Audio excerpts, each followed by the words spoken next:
Let me talk to you first, Bello. What's the latest in Afghanistan? Well, so far, the U.S. and its allies have left the country, and then we are waiting to see the formation of the government. How inclusive will it be? But my main concern is that I want to see how the Taliban is able to fulfill two different competing ideologies. One is the need for popular representation, and the other one is what they call Islamic system of governance. Looking at how centralized they are, with the role of their supreme leader, Amir al-Mu'minin, will it be incorporated into the constitution like the Iranian model, which has who has executive power, or it will be ceremonial like the one we have in the United Kingdom, where the Queen serves. But do they have a parliament? Does Afghanistan have a parliament? That is the biggest question we don't know. The Taliban, what they are trying to do is like an algebraic expression without a formula. We don't know how to find the X. We are still waiting to see how it unfolds. So, but before they took over, did the government there have a parliament? Yeah, there was a parliament, there was an independent judiciary. Now everything has just vanished and melted down with the exit of the old government. But do you think they will procure a new constitution? Wow. We wait to see. Now everyone is in Afghanistan. The political leaders are there. Mullah Barada is there. Just I think yesterday on their pro-Taliban, what do you call it, Twitter handles, they confirmed that Mullah Akhundzada, their supreme leader, is also in Kandahar. So wait to see how things pan out. Who is that? Who is the supreme leader? Is a spiritual leader? Is a theocratic leader? Yeah, in the Taliban structure of leadership, everything is centralized under one man's control. It's more like an autocracy, one man rule. The supreme leader has both military, economic, and then final religious decision to make. So who is leading the economics of Afghanistan right now? Does the Taliban have somebody who is like a minister of finance who is looking after the money so that civil servants can be paid and all that? They've appointed a pro-Taliban, what do you call it, chief governor of the bank. But then all their foreign reserve has been frozen by the exiting U.S., what do you call it, by the U.S. administration and other Western countries. Because that is the only leverage the Western world has now in terms of being able to shape how Afghanistan or what kind of government they will be able to formulate. So with their funds frozen, how will they manage? There's been a long queue in the capital so far. People going to get as little as they can before all the banks run out of cash. I see. That's interesting. Now, so is there a clear call from the international community on the Taliban government to withdraw from Kandahar? No, we have competing interests. U.S. have exited the scene, but then the regional powers are still jockeying for influence because we have Russia, China, Iran, and Pakistan on the other hand. But then one thing that is very interesting is there's a last holdout that Taliban is yet to capture, the Panjshir Valley. And then on their on the pro-Taliban Twitter handles, they keep on, what do you call it, lionizing their achievements so far that they've captured 1 or 2 districts. But history has shown that that particular valley has never been conquered by any invader, not even the Taliban when they were in power in 1996. So there's a competition between global interests and regional interests. That's another issue at hand. Okay, that's interesting. But the place that they have not conquered, is there minerals there? Is it a rich area? Why have they not been able to conquer that? Are they getting support from Western military, that small area? It's a valley with just one entrance and the same and one exit. And that is why nobody has been able to conquer that particular part of Afghanistan. Not even the Soviet Union. Are they giving a military resistance? Is that what they are doing? I think the remnants of the old government, especially the special forces, went into Panjshir Valley. And then the former vice president, Amirullah Khan, is also there.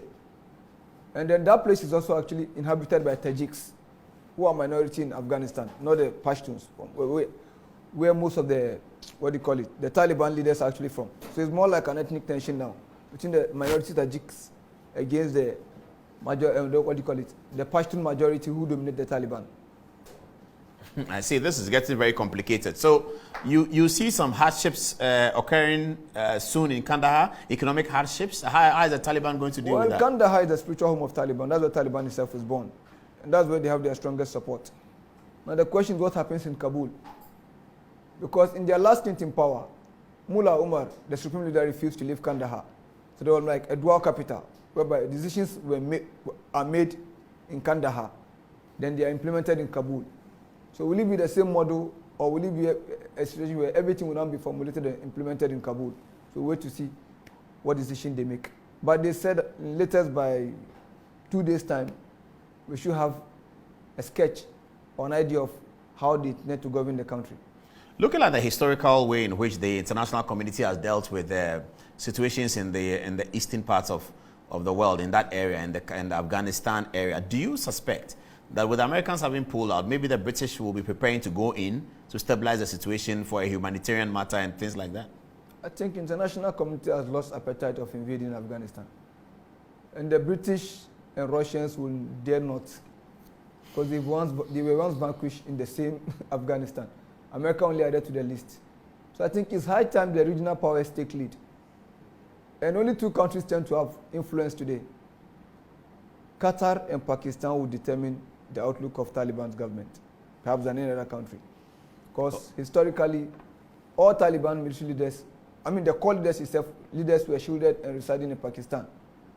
And were protected by the Pakistani intelligence agency, inter-service intelligence. And then due to the, the existence of the political office in Qatar, Doha, and the fact that they will need funds to govern the country effectively, that is where these 2 countries comes to play. And moreover, there's this report that through the Taliban is negotiating with Turkey through the Qataris to manage the Gaza International Hold on, let me ask you, that Pakistan's influence on Afghanistan, we can understand, is a neighboring country and it's a strong Islamic country. What's the influence of Qatar far away around Dubai? How is Qatar, which is part of the Emirates Federation, the capital of the Emirates Federation, having an influence on Taliban and Afghanistan and Kabul? One, Qatar has shown support for pro-Islamic government across the world. That's one of the reasons why there was a rift between the Saudi-led, alliance against Qatar in the blockade. Because Qatar was the one backing the overthrown Morsi government in Egypt. And moreover, Qatar offered them a place to establish their office during the course of the negotiation with US. And then aside that, they also need funds to run the country, and that is where Qatar comes to play a role. I see. So let's look at other countries. A country like Egypt, are they interested in the geopolitics going on over there in Kabul? Egypt is more concerned with what happens around its vicinity, especially Gaza, and then the other side of the Israeli, and the northern Israel, Lebanon. Because there's this belief that Iran is pushing closer to the Mediterranean, trying to establish a land corridor from Iraq through Syria and then Lebanon, which they've termed the Shia Crescent. And moreover, the government that was overthrown by Sisi, the current president of Egypt, was actually a Muslim Brotherhood-led government. And then the ruling party or faction in Gaza today, Hamas, is an offshoot of the Muslim Brotherhood. And that is why, despite being Arabs and Muslims, Egypt has been able to side with Israel in ensuring the blockade of Gaza by closing the only other exit outside Israeli control, which is the Gaza-Egypt border. Let's look at the geopolitics in the area that you're talking about in Gaza. Now, the Palestinians, since the death of Yasser Arafat, the Palestinian Liberation Organization has not been as strong as it can be. My question to you is what happens in Kabul, does it have any optical influence on what is happening in Gaza? Will the Palestinians feel stronger if Taliban completely take over Kabul and rule Afghanistan? Will it be a signal to the Palestinian Liberation Organization? Will it be a signal to Hezbollah and Hamas that victory elsewhere can be claimed as victory here? Will they look at it like that? Well, it will embolden their efforts to undermine US and Israeli, design for the region. Because Hamas, which controls Gaza, is actually part of what the Iranians have dubbed as axis of resistance, which include both state and non-state actors. For example, we have Syria, the Shia-dominated government in Iraq, as state allies. And then you have non-state allies like Hezbollah, you have the Houthis in Yemen, you have the militias, the various militias fighting with Assad in Syria, and then you have Hamas in Gaza, and then the Islamic Resistance Front. So it emboldens them because anytime US tend to lose, they see it to be, an example of the death of US or demise of US power or US influence in the region. But then one thing we must always understand is that America's military might was not defeated in Afghanistan, it was humbled. What was defeated was actually America's strategic geopolitical design for Afghanistan and what you call the Central Asian region, precisely. No, say that again. You said America was not defeated, it was humbled. I don't understand. America's military power was not defeated because despite resisting the occupying NATO-led occupation for 20 years, the Taliban were not in control of cities. They were stronger in the rural areas. It was the exit of US troops from the cities that led to the collapse of the Afghan military and the Afghan government and the conquest of the Afghan state by the Taliban. It shows that American military might actually held the ground for too long. But what happened was that America's geopolitical design for the region itself is what was defeated, the political calculation that you must keep, Afghanistan under your control in order to be able to thwart the influence of your neighbors like Russia and China. What's keeping Pakistan at bay, is what has been defeated, not US military. Okay, I wanted to talk about the issue of China, given its economic power and whether it would have any stake in this battle if it were to occur. You've already told us about Qatar and its potential economic influence over Kabul. Let's bring it closer home and let's bring it to West Africa and let's pick a country like Nigeria, which is led by General Muhammad Buhari, who is a Muslim. Does the Islamic fundamentalists, the politicalized Islamic fundamentalists around the world who are fighting a geopolitical battle as well as a religious battle, I'm referring to the Taliban, Hamas, Hezbollah, how do they see Nigeria, given that Nigeria is ruled by a Muslim? Well, Islam in Nigeria is a political, factor due to the history of Sokoto Caliphate and what historians have termed to be, the Fulani hegemony.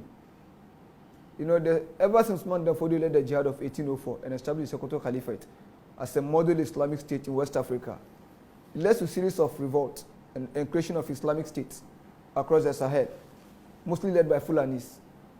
And ever since then, most Nigerian Muslims see it as a legacy to protect what they dub to be Usman Dan Fodio's effort.